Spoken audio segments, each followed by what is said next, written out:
Alors, est-ce que vous vous souvenez de ça? Demain, dès l'aube, à l'heure où blanchit la campagne, je partirai. Je ne regarderai ni l'heure du soir qui tombe, ni les voiles au loin descendant vers Harfleur. Et quand j'arriverai, je mettrai sur ta tombe un bouquet de houverts et de bruyères en fleurs. Vous n'avez pas appris ça à l'école? C'est Victor Hugo, évidemment, qui raconte qu'il va fleurir la tombe de sa fille noyée, Léopoldine, que vous voyez là. Alors, vous savez où est-ce qu'il est maintenant, Victor Hugo? Non. Au Panthéon. Ah bah oui. Il est le premier homme à être entré en toute modestie au Panthéon en 1885. Ce que vous voyez là, c'est ce qu'il voulait, hein, la gloire et les honneurs. Il l'a eu.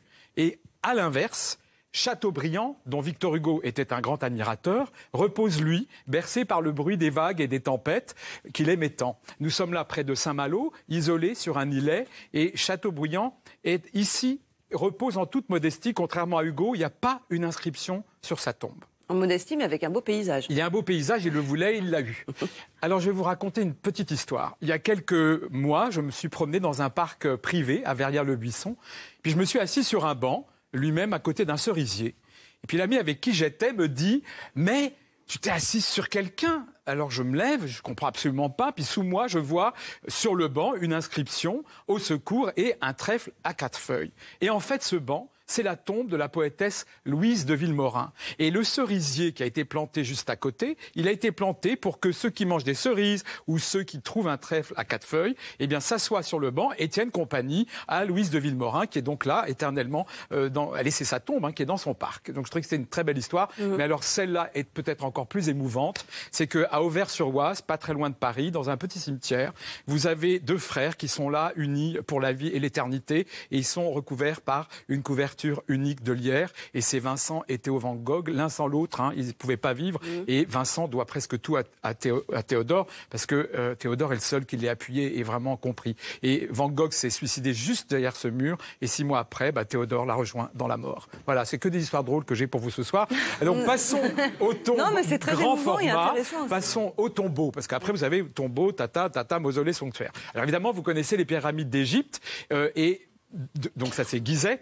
Il y a la plus grande pyramide, c'est celle du pharaon Khéops. Parce que, voilà, vous savez que les pyramides sont faites pour dire, regardez comme je suis grand. Ah oui, moi je suis plus fort. Comme je suis gros, comme j'en ai une forte de marque sur l'histoire.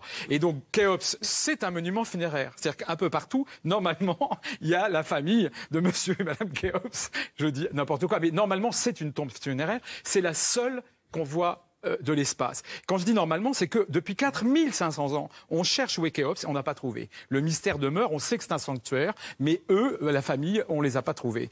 C'est un très beau mystère, mais alors il y a encore mieux. Maintenant, là, nous sommes à 1500 ans, à partir de maintenant, de notre Terre. Ce sont d'autres pyramides célébrissimes. Nous sommes à Teotihuacan, à côté de Mexico. Nous sommes à Teotihuacan, donc. C'est aussi un sanctuaire. Alors écoutez bien, ça c'est un lieu de célébration. On ne sait que ça. Qui a construit, comment cette civilisation a disparu au 7e, 8e siècle, on ne sait rien. Mais ce qu'on sait, c'est que ces temples, c'était un hommage aux dieux, aux prêtres qui avaient le pouvoir. Et puis on a découvert des ossements, mais un peu vraiment en mauvais état. Et après, on a découvert que cet endroit était aussi un lieu de sacrifice humain. Donc c'est à la fois un temple hommage à et un lieu de massacre. Voilà, c'était encore une histoire drôle. On peut continuer. Allez, on continue dans la drôlerie. Alors, on n'est plus en sécurité nulle part, même quand on est empereur de Chine.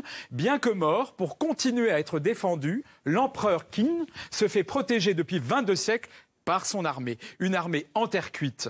Et c'est par un coup de pioche accidentel en 1964 qu'un paysan tombe sur un bout de terre cuite et derrière, il y a la plus grande armée protectrice d'un mort du monde et on n'a pas fini de découvrir encore. Hein.